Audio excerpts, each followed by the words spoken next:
Quando abordamos a questão do professor entender o aluno como um todo, também estamos ampliando esse olhar para a escola como um todo, que não adianta você colocar como único responsável pela aprendizagem e pelo ensino o professor e o aluno, quando temos tantos outros elementos que precisam ser mudados. Entretanto, não adianta dizer que o professor só vai mudar se a escola mudar e a escola só vai mudar se o professor mudar. Essas questões precisam ser trabalhadas e tratadas de maneira conjunta, com estudos, com reflexões, com conversas, com diálogos entre pais, professores, gestores, técnicos administrativos, para que assim se pense numa escola em que se priorize a qualidade do ensino e não somente a questão da classificação. A avaliação da aprendizagem, para você verificar se o aluno está aprendendo ou não, ela pressupõe que o processo é construído de erros.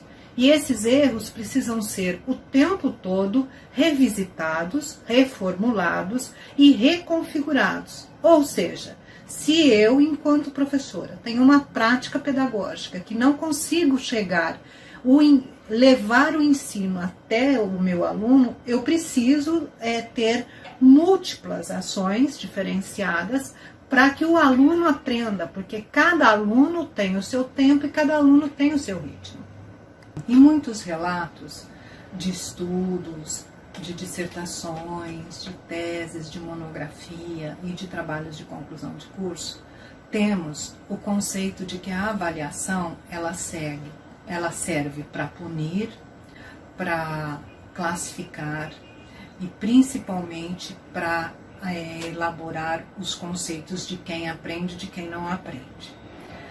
Hoje, na atualidade, entendemos a avaliação como um processo contínuo ao ensino e aprendizagem.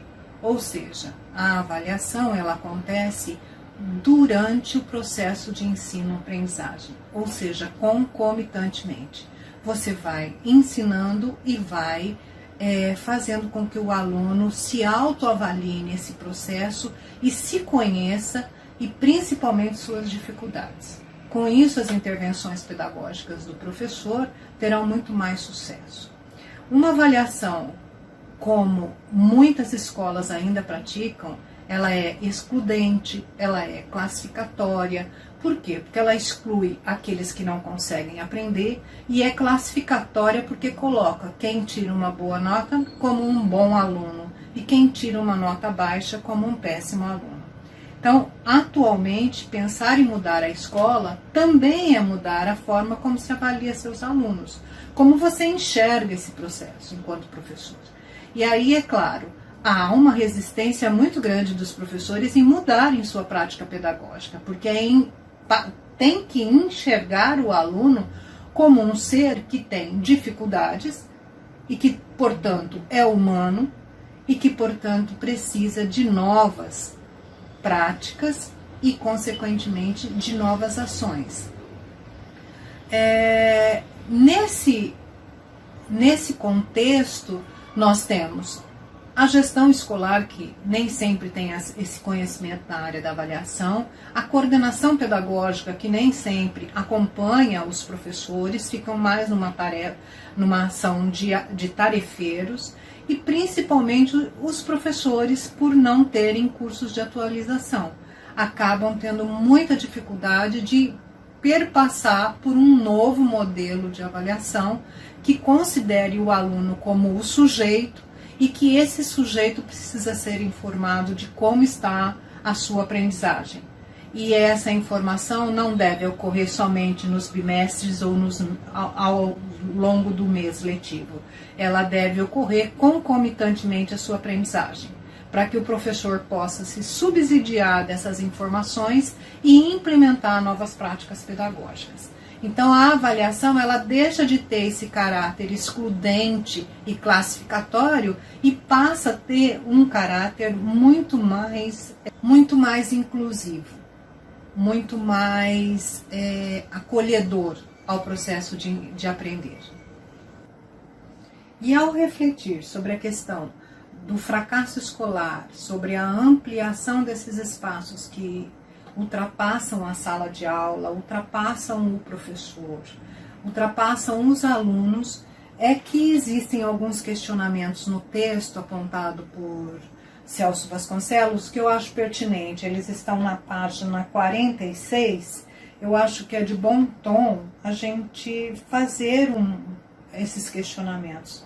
Será que a escola fez a lição de casa?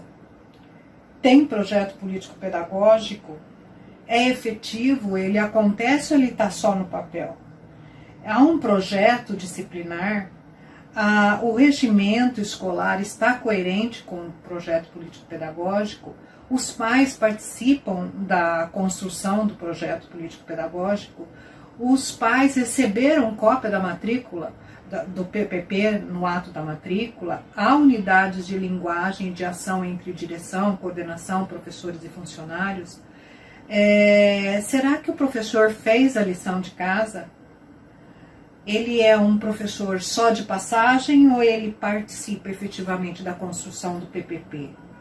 Ele estabelece um contrato didático com os alunos? Ele põe o contrato em funcionamento, assume as regras ou joga os ônus para a direção? Cumpre as normas escolares? Cumpre os combinados com os alunos? Tem preconceito contra os alunos? Tem respaldo do grupo? Legitimidade com o coletivo da sala de aula? Tem moral para cobrar, por exemplo, a lição de casa? Planeja as aulas? Tem compromisso com a aprendizagem e o desenvolvimento dos alunos ou com o cumprir do programa? Reviu o conteúdo e a metodologia? Em sala abre para possibilidades ou só aponta os limites? Trabalha com os alunos os objetivos do estudo da matéria e do conteúdo? Então, são diversos questionamentos dessa zona de autonomia relativa que a escola precisa refletir sobre essas questões. Então, mudar a avaliação é também mudar a escola. E para mudar a avaliação, mudar a escola, também precisa mudar a aprendizagem, o nível de aprendizagem que está sendo oferecido aos alunos. Uma vez que muitos alunos passam pela escola e a escola não passa pelo aluno.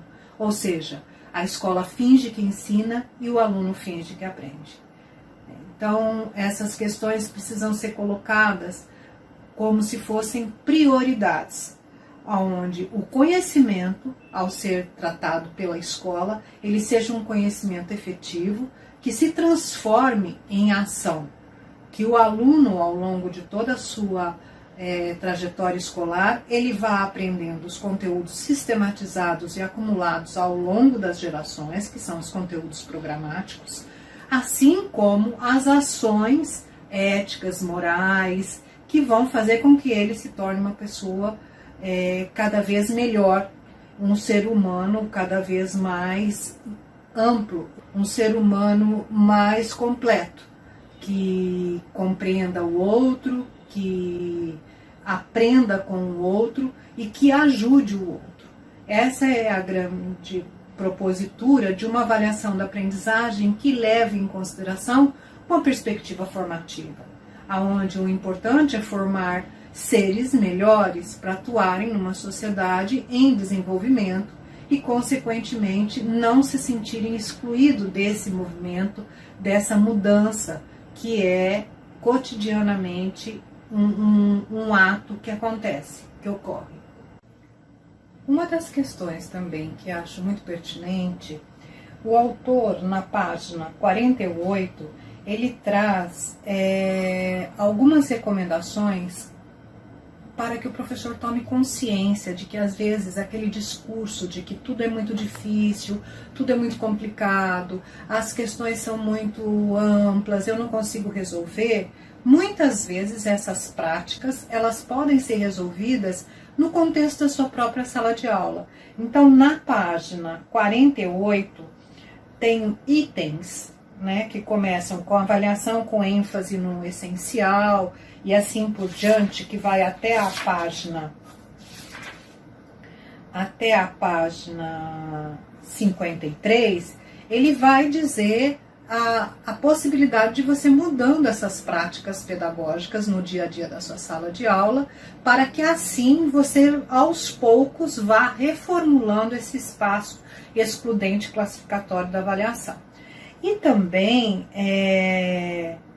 ele diz aqui que a pequena mudança nos ajuda a sofrer menos e a nos realizar, porque a avaliação, ela é um ato de sofrimento.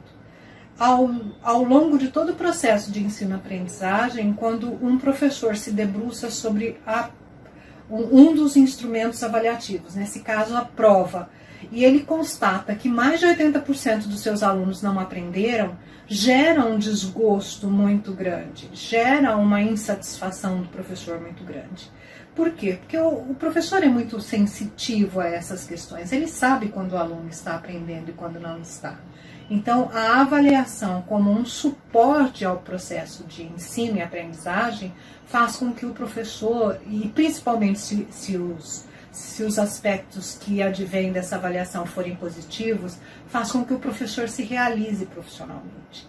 E isso faz com que ele se sinta feliz e alegre e, consequentemente, tenha muito prazer em ensinar.